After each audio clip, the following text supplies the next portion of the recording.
We are 3 weeks into the Trump presidency, and we are seeing the same strategy he has used since day one. He is still flooding the zone with as many moves as possible to overwhelm his opposition, including Democrats and the media. He did this during his first term, but what's different now is the speed at which he is doing it.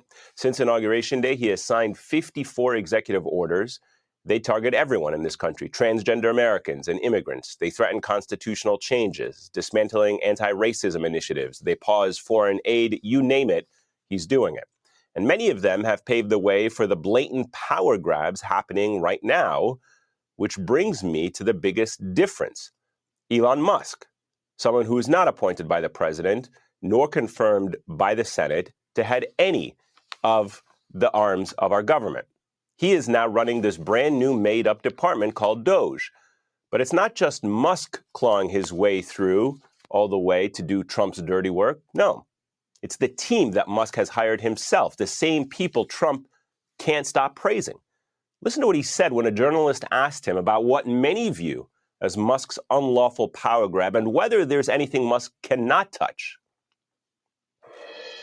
Well, we haven't discussed that much. I'll tell him to go here, go there. He does it. He's got a very capable group of people. Very capable. They know what they're doing. Now, let's take a moment to talk about Musk's oh-so-capable team. There's the DOGE staffer who didn't even bother deleting his racist social media posts before taking on the job. And then you have the 19-year-old who was fired from a previous internship for leaking company secrets.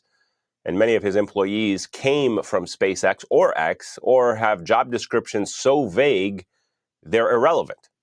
So it's not just Musk who now has access to highly sensitive government information. These people do as well. People the American people know nothing about. And honestly, it doesn't seem like the president knows much about them either, nor cares.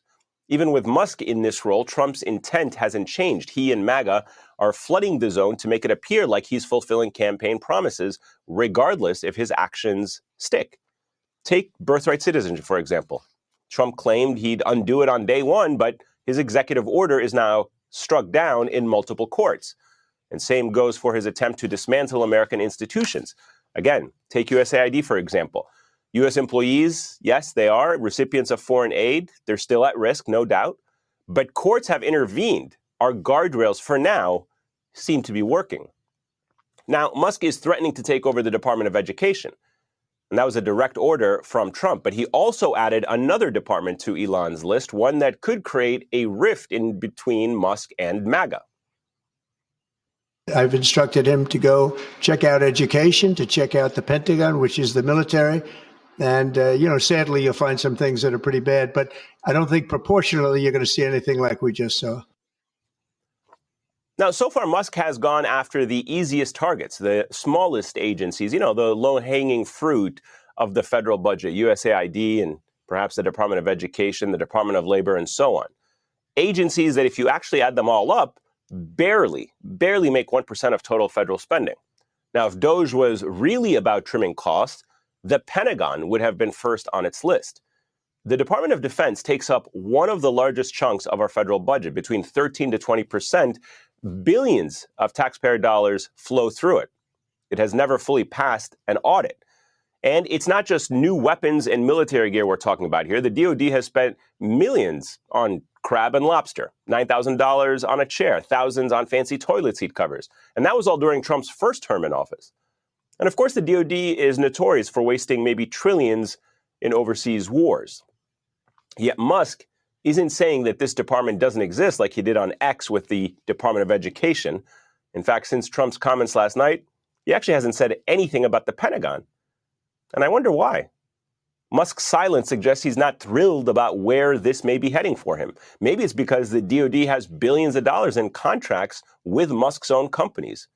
Going after it could be a direct hit to his bottom line or a clear conflict of interest. And not to mention, oversight of the Pentagon is far from easy. There are always political obstacles, despite example after example of reckless spending since the department's creation. You see, for Musk, it's easier to tear down an agency that most Americans don't hear about every day. And let's not forget that Musk is not getting paid to run DOGE. As I see it, his real payoff here is keeping his business flush with government money and with a few guardrails as possible. You see, targeting the DoD would be bad for his business. And the bigger point I'm making here is that Musk is using his unchecked powers to attack agencies that Americans and people around the world need. And in my estimation, he's doing so to feed an illusion that he and Trump are unstoppable. Dismantling USAID doesn't just cut foreign aid, it actually hurts American farmers who rely on the agency to buy their produce.